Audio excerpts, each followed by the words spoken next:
check that out. Hi. Don't worry, we're 12 feet apart. Oh, this is nice to get to be here with you guys. I'm so excited. Hi. I was so, what'd you say? Oh my gosh, look at that. Aww. Oh my God. You guys are so sweet. So you did want me back. Okay, I was kind of nervous because I was like, I would ask Michael, like, are they over me? Like, have they even said anything? Like, is it, like, do they just probably not want me to come back? He's like, Nicole, you're fine. I'm like, Michael's a man of few words, except when he's up here, But, so it was really nice. That's very sweet. I had kind of thought that possibly Janice would have pulled together this flash mob thing we had kind of looking at on Facebook, but that's really too much. I mean, my name. Woo. Okay, so happy Easter, everyone. Happy Easter. And I know that we come from different backgrounds, different traditions, that this is a philosophy, a faith, a way of life. And you know what I wanted to do? Because I've been missing it. I wanted to say our mission statement together. Would you be willing to do that with me, if you remember it? Okay. We are a loving spiritual sanctuary where everyone is welcome. We celebrate the abundance of life through study, inspiration, gratitude, and service. With open hearts and minds, we participate in self-transformation for a world that works for everyone. And everyone, right? And we kind of had to put our money where our mouth was this year, didn't we? We really had to participate in self-transformation for a world that worked for everyone. We literally had to be cognizant of everyone around us, right? And so, in the same way that what I'm saying here is that I believe that each and every one of us can find today very relevant to your life this past year. The crucifixion and the resurrection, the death and the rebirth, that it's been very apparent. And something that I really loved about Jesus is when he would speak to people where they were, right? And that's what we're always taught in ministerial school. You got to meet the person where they are. It's like, oh, okay. Does that mean I bend? That means I bend? Like, why do I think they're shorter than me? Anyway, and he would speak in parables, and he would give these stories that he said he didn't care if they were true or not. He was just trying to get them to figure out, I got to take this thing off, you guys. Oh, God. Here. Okay. Sorry. Okay. Woo. Okay, so Jesus speaks in parables, yes, very smart. These are so cool, by the way. Thank you, guys. I know somebody donated them, huh? Florian donated them. Thank you, Florian. So Jesus spoke in parables. He was really great storyteller. Yes? Yes. And so I want to tell you a story because Ernest Holmes, the founder of the Science of Mind philosophy, which is what we study and practice here, he never wanted these to be churches, right? He wanted you to be able to learn how to think with us in this philosophy and then go off and be whatever you are, But there was a desire, an urge for this to be something, to be what it is now, and I can see why now, right? Because now I get to be here with you, and you get to be here with me, and we get to be inspiring each other, right? Especially with poems and prose. And so I want to tell you a story about this man. This is completely human man. Completely human. You can always ask them to. Very humble, he was bullied, he was picked on. He was told, even by his own family, that they didn't want him around. And he started to go hang out with, the wrong crowd, so to speak. And something started to happen. A shift started to occur. There was this awakening inside of this man. And he realized that when he was hanging out with the wrong crowd, that he was just sharing with them and loving them and showing them peace and generosity and courage and strength and hope. And they began to heal. They began to heal physically. Now, I know Dr. Joe Dispenza these days could go and quantify that with quantum physics and all that, but let us just say, for the sake of this being the Center for Spiritual Living, that their belief in this human being, this man of flesh and bone, healed them. And that is why we are here today, you see. Because we are a healing center. We are a healing philosophy. We are a healing order. Yes? We are of the mystical order. And so we have this man who transcends, who is like the ultimate rebel, right? He's going completely against his religion. He's not disowning it. He's just not obeying their rules and laws, right?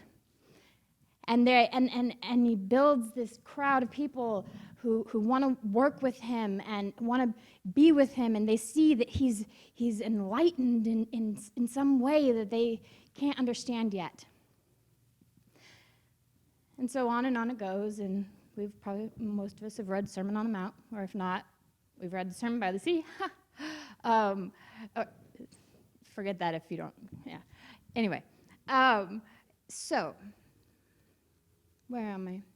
Where I am is that in the Christian tradition, in most fundamental Christian traditions, it is said that Jesus died, was crucified for all of us, right? But what do we know about that? What do we know about that? Does anybody know anything about that?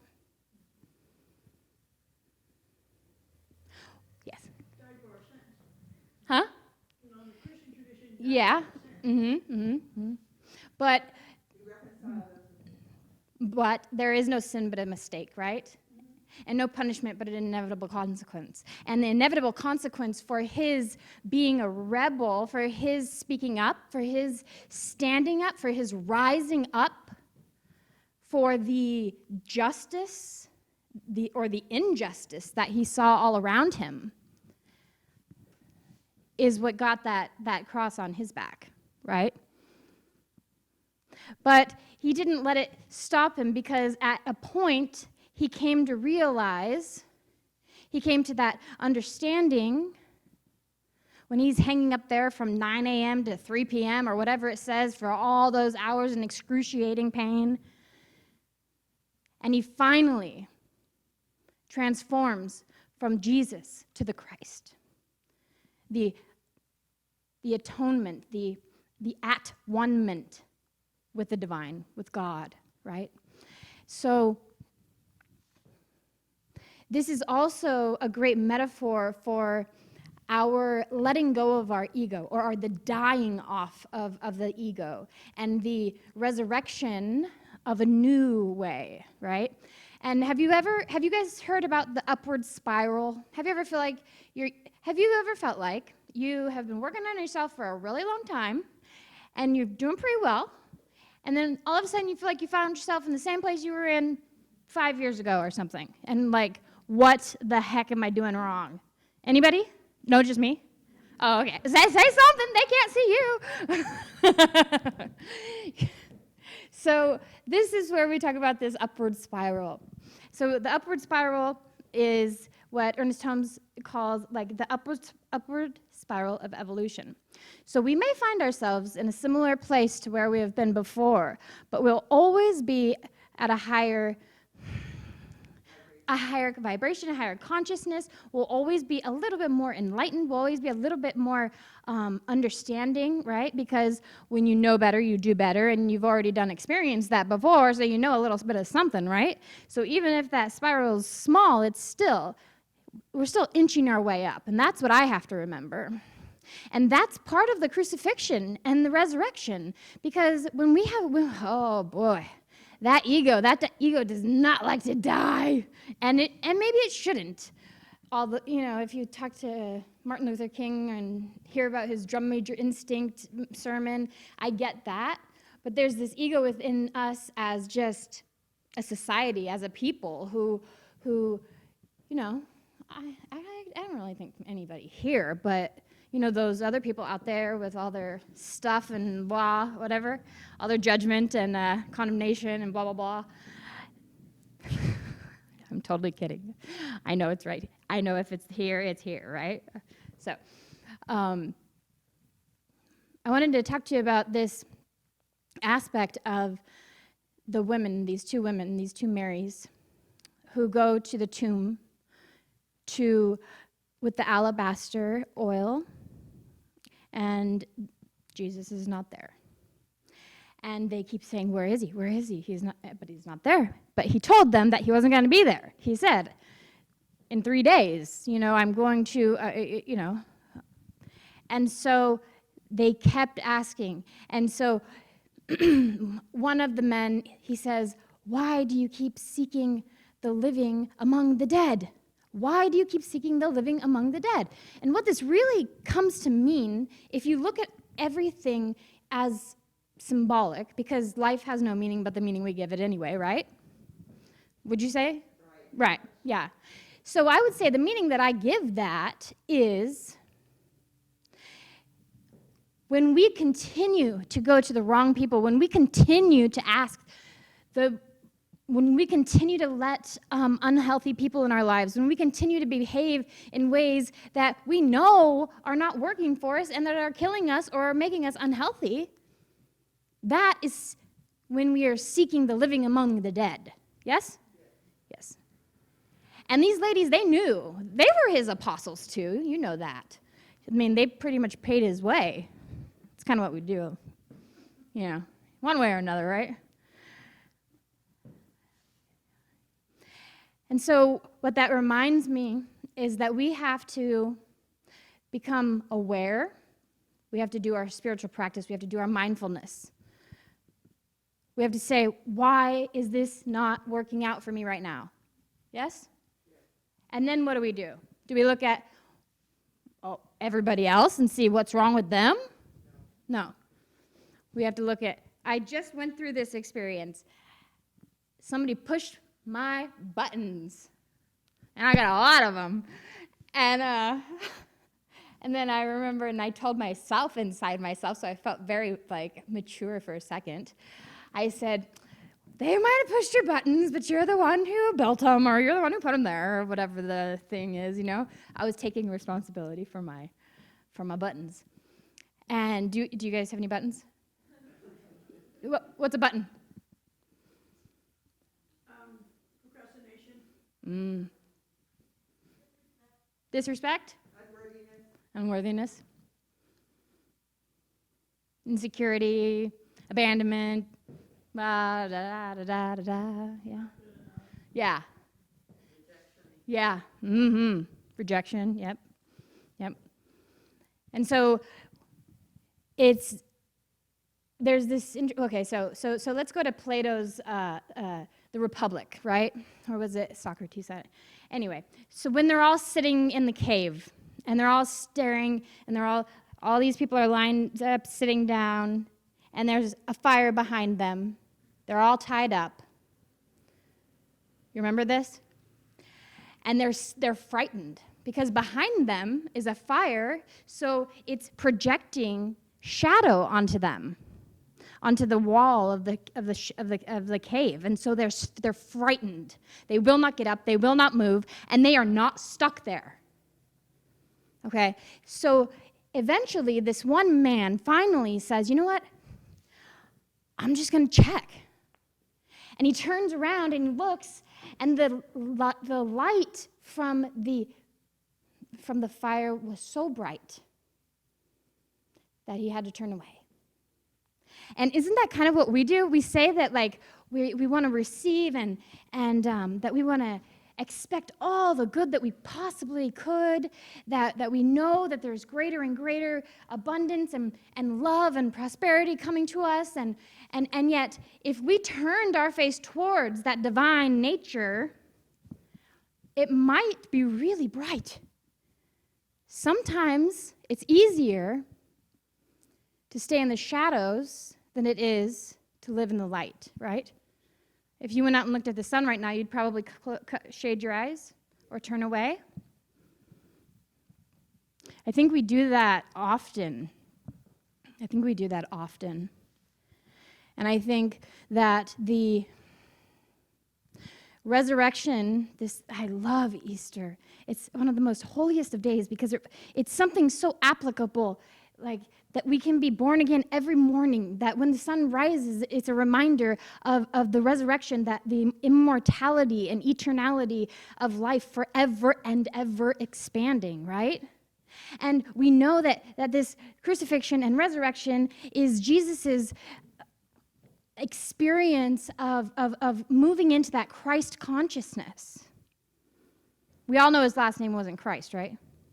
Okay, just So, and Christ consciousness is literally in every one of us, because we are not these human bodies, these biological beings, but they're fun. They're fun. I mean, they're fun until they stop working, right? They're fun for a while. But we're so much more. We are so much more than this beautiful temple of love and life and expression. And so I had this experience of getting to be reborn over the last 3 months. I had this experience of getting to be of service to someone in such a way that really, let's just be honest, it was hard, and it's necessary. And that's what we do for the people that we love, right? We do the hard, necessary things for the people we care about. And so my sabbatical, I decided I had to listen to a few Super Soul conversations and some Eckhart Tolle, and everybody's doing podcasts right now, so I had to get myself all spiritualed up too, so that when I came back and you guys were like, "Oh, are you like so happy?" I'm like, "Yeah," Like, no, I'm really stressed out. I don't know. No, but we did get some spring cleaning done. So anyway, let me get back to where I'm at with this. You'll have to excuse my crazy mind. Yep.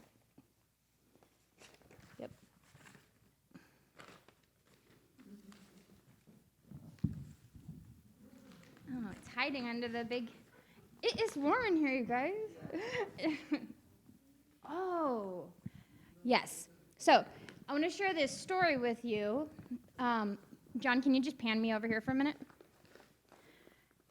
This was a really great story that I read. So Megan McKean, she's a Pacific, and she lives in the Northern Pacific. She's a Catholic priest and a writer. And she saw,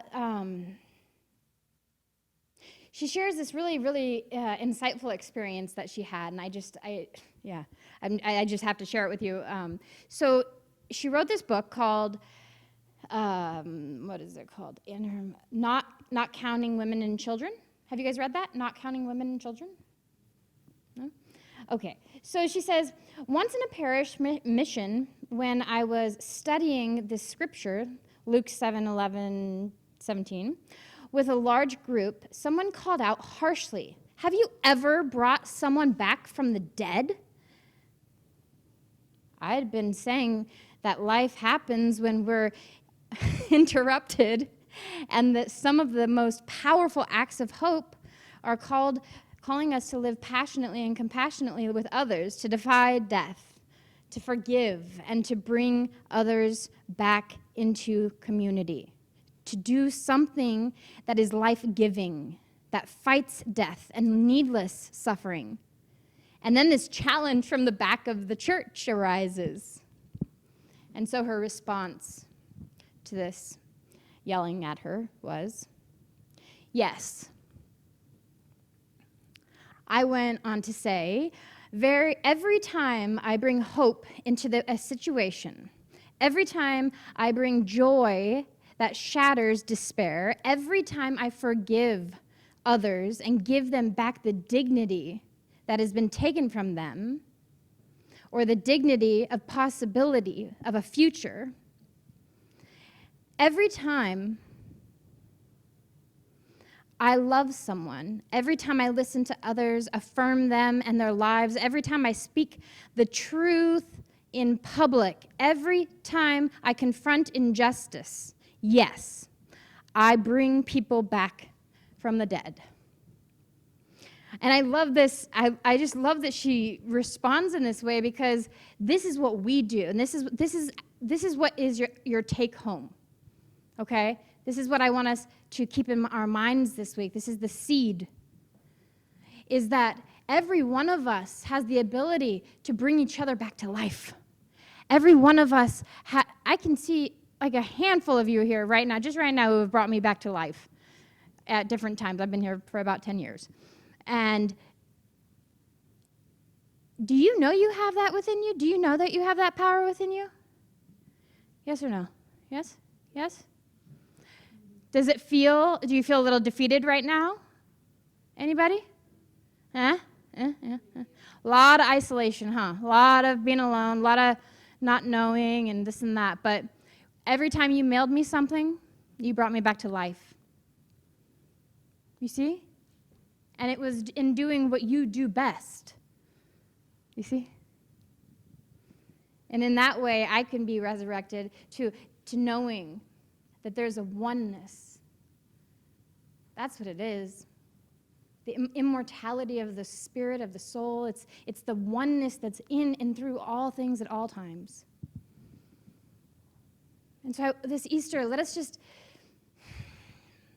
remember that we have each other's lives in our hands, that maybe our kindness, or maybe our anger, or maybe our grace and mercy, or maybe our abusive language, or maybe our whatever, is having a profound effect on someone else. Maybe it's either crucifying or resurrecting them. And what I would say is that in order for us to know, well, it might be helpful if you went to a 12-step program, because they force us to keep our side of the street clean, right? Do our inventory. But I'm just playing with you guys. What I would invite you to do is what I'm going to invite you to do right now, is to just go ahead and close your eyes. So we're imagining that you are in the middle of your day, which you are. Just take a deep, deep, deep breath. So those oxygen molecules, those little sweet divine beings get all up in your brain, all the way down to your toes. And I invite you to just lean back for a moment into the chair. Allow that chair to be a symbol for the ever-present God, that ever-present almighty spirit that is always cradling us, that is always holding us, that is always comforting us. And we can lean back into it. But as we do, and here's the practice. Oh, I'm losing my footing. Here's the practice.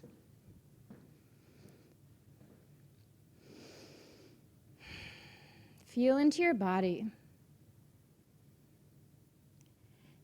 Can you feel what it felt like the last time that you made someone's day? Can you feel what it feels like the last time that you hurt someone's feelings?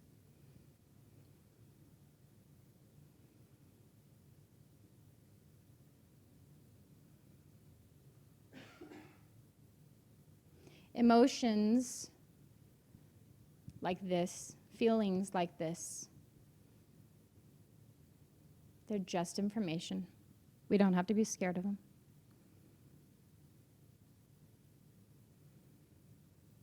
And now, if there was an amends to make, if there was an I'm sorry or an apology to be had, go ahead and have it now in your mind's eye. Because spirit, the divine, our life, our brain, knows no difference between what is imagined and what is actually taking place.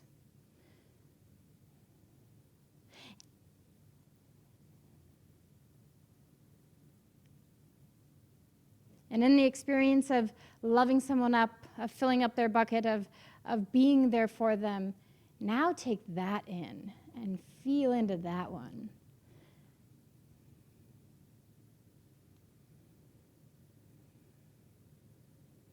And we'll let it sit with us for the rest of the day. And so I'm just going to move into a prayer right now. I'm just going to move into a 5-step spiritual mind treatment, where I first recognize that there is only one life, and that life is the life of God. That life is the life of the anointed Christ consciousness. It is the all in all. It is the center and the circumference of all. What I know is that we are in such divine providence, we are in such divine intelligence that this planet is positioned just exactly far enough and just exactly close enough to the sun that we might experience life in this way.